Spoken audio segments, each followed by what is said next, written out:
ಬಜೆಟ್ನಲ್ಲಿ ಮುಸ್ಲಿಮರಿಗೆ ರಂಜಾನ್ ಗಿಫ್ಟ್ ಮುಸ್ಲಿಮೇತರ ಅಲ್ಪಸಂಖ್ಯಾತರಿಗೆ ಸಿಕ್ಕಿದ್ದೇನು ಇದು ಹಲಾಲ್ ಬಜೆಟ್ ಎಂದು ಟೀಕಿಸಿದ ಬಿಜೆಪಿ ಕಾಂಗ್ರೆಸ್ ನಾಯಕರು ಬಿಜೆಪಿ ನಾಯಕರ ನಡುವೆ ಬಜೆಟ್ ಫೈಟ್ ಇದೆಲ್ಲವನ್ನೂ ನೋಡೋಣ ಮುಸ್ಲಿಂ ಮೀಸಲಾತಿ ನ್ಯೂಸ್ ಟಾಪ್ 9 ನಲ್ಲಿ ಮುಸ್ಲಿಮರ ಸರಳ ವಿವಾಹಗಳಿಗೆ 50,000 ರೂಪಾಯಿ ನೆರವು ವಕ್ಫ್ ಆಸ್ತಿಗಳು ಮತ್ತು ಸ್ಮಶಾನಗಳ ಮೂಲಸೌಕರ್ಯ ಅಭಿವೃದ್ಧಿಗೆ 150 ಕೋಟಿ ಮುಸ್ಲಿಂ ಸಾಂಸ್ಕೃತಿಕ ಕಾರ್ಯಕ್ರಮಗಳಿಗೆ 50 ಲಕ್ಷ ಅನುದಾನ ಮುಸ್ಲಿಂ ಪ್ರಾಬಲ್ಯದ ಪ್ರದೇಶಗಳಲ್ಲಿ ಹೊಸ ಐಟಿಐ ಕಾಲೇಜು ಸ್ಥಾಪನೆಯ ಭರವಸೆ ನೀಡಲಾಗಿದೆ. ಆಸ್ತಿಗಳ ಸಂರಕ್ಷಣೆಗಾಗಿ 150 ಕೋಟಿ. ಕೆಇಎ ಅಡಿಯಲ್ಲಿ ಮುಸ್ಲಿಂ ವಿದ್ಯಾರ್ಥಿಗಳಿಗೆ 50% ಶುಲ್ಕ ರಿಯಾಯಿತಿ ಉಳ್ಳಾಲ ಪಟ್ಟಣದ ಮುಸ್ಲಿಂ ಹುಡುಗಿಯರಿಗೆ ವಸತಿ ಪಿಯು ಕಾಲೇಜು ಮುಸ್ಲಿಂ ವಿದ್ಯಾರ್ಥಿಗಳಿಗೆ ರಾಷ್ಟ್ರೀಯ ಮತ್ತು ವಿದೇಶಿ ವಿದ್ಯಾರ್ಥಿ ವೇತನದಲ್ಲಿ ಹೆಚ್ಚಳ ಹೆಚ್ಚುವರಿ ಕಟ್ಟಡಗಳೊಂದಿಗೆ ಬೆಂಗಳೂರಿನ ಹಜ್ ಭವನದ ವಿಸ್ತರಣೆ ಹಾಗೂ ಮುಸ್ಲಿಂ ಹುಡುಗಿಯರಿಗೆ ಸ್ವರಕ್ಷಣೆ ತರಬೇತಿ ನೀಡುವುದಾಗಿ ಬಜೆಟ್ನಲ್ಲಿ ಘೋಷಿಸಿದ್ದಾರೆ. ಯುವಕ ಯುವತಿಯರಿಗೆ ನವೋದ್ಯಮಗಳನ್ನು ಪ್ರಾರಂಭಿಸಲು ಉತ್ತೇಜನ ನೀಡಲಾಗುವುದು. ಮೌಲಾನಾ ಆಜಾದ್ ಪಬ್ಲಿಕ್ ಶಾಲೆಗಳಾಗಿ ಉನ್ನತೀಕರಣಕ್ಕೆ ಸರ್ಕಾರ ಮುಂದಾಗಿದೆ.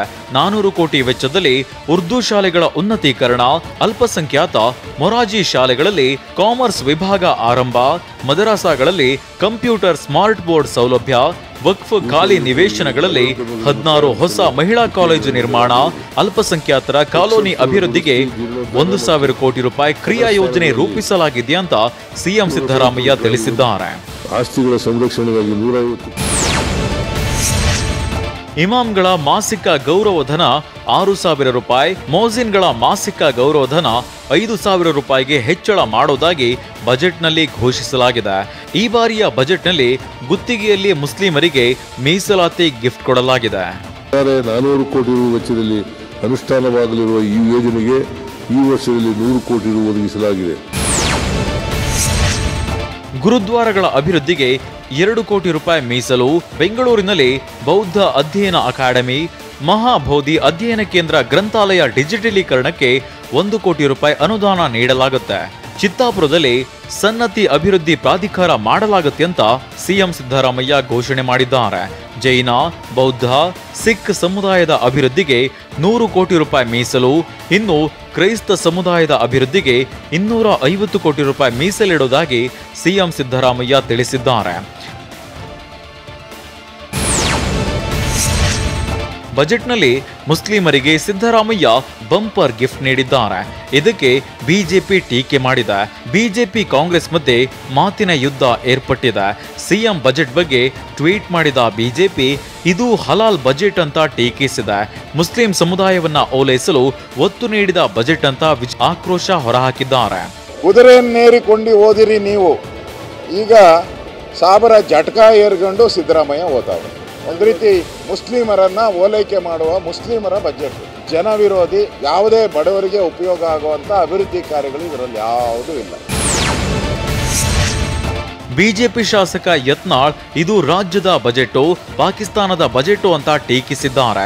ಸಿಎಂ ಸಿದ್ದರಾಮಯ್ಯ ಅತಿ ಹೆಚ್ಚು ಬಾರಿ ಬಜೆಟ್ ಮಂಡಿಸಿದ್ದಾರೆ. ಆದರೆ ದುರ್ದೈವ ಅಂದ್ರೆ ಇದು ಮುಸ್ಲಿಂ ಬಜೆಟ್ ಆಗಿದೆ ಅಂತ ಯತ್ನಾಳ್ ಕಿಡಿಕಾರಿದ್ದಾರೆ.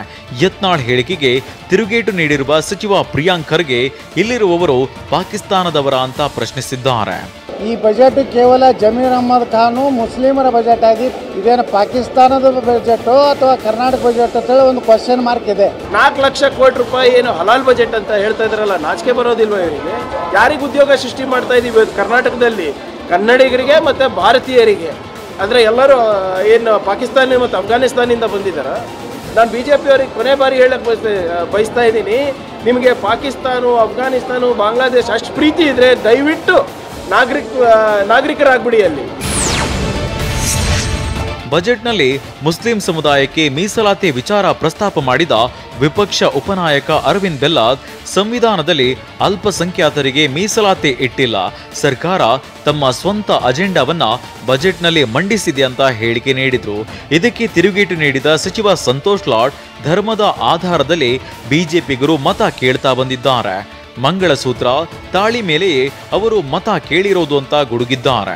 ಮುಸ್ಲಿಂ ಸಮುದಾಯಕ್ಕೆ ಮೀಸಲಾತಿ ಕೊಡುವಂಥ ಪ್ರಪೋಸಲನ್ನು ಇಟ್ಟಿದ್ದಾರೆ ಇದರಲ್ಲಿ. ಯಾಕಂದರೆ ಸಂವಿಧಾನದಲ್ಲಿ ಅಲ್ಪಸಂಖ್ಯಾತರಿಗೆ ಅಥವಾ ಮುಸ್ಲಿಮರಿಗೆ ರಿಸರ್ವೇಷನ್ನು ಇಟ್ಟಿಲ್ಲ. ಧರ್ಮದ ಆಧಾರದ ಮೇಲೆ ರಿಸರ್ವೇಷನ್ ಇಲ್ಲ. BJP ಅವರು ಎದ್ರ ಮೇಲೆ ಓಟ್ ಕೇಳ್ತಾ ಇದ್ದಾರೆ? GDP ಮೇಲೆ, ಎಂಪ್ಲಾಯ್ಮೆಂಟ್ ಮೇಲೆ, ಏನು ಬಹಳ ಇಡೀ ದೇಶ ಡೆವಲಪ್ಮೆಂಟ್ ಅಲ್ಲಿ ಕೇಳ್ತಾ ಇದಾರ? ಪಾಕಿಸ್ತಾನ, ಮಂಗಳಸೂತ್ರ, ರಾಮ ಮಂದಿರ, ರಾಮ ಟೆಂಪಲ್ ಅಂತೇಳಿ ಓಟ್ ಕೇಳಿರೋದಲ್ಲ.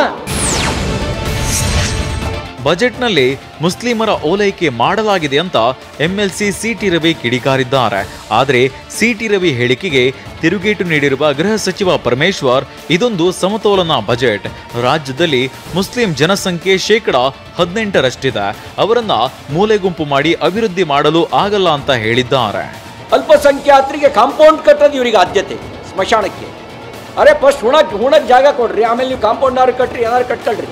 ಇದು ಸರ್ವವ್ಯಾಪಿಯಾಗಿಲ್ಲ. ಈ ಬಜೆಟ್ನಲ್ಲಿ ಓಲೈಕೆ ನೀತಿಯ ಮುಂದುವರಿಕೆಯಾಗಿದೆ. ಮುಸಲ್ಮಾನರು ಸಮಾಜದಲ್ಲಿ ಸುಮಾರು 18% ಜನಸಂಖ್ಯೆ ಇದೆ. ಅವರನ್ನು ಹೊರತುಪಡಿಸಿ ಅಥವಾ ಅವರನ್ನು ಮೂಲೆಗಿಟ್ಟು ನಾವು ಅಭಿವೃದ್ಧಿಯನ್ನು ಮಾಡೋದಕ್ಕಾಗಲ್ಲ.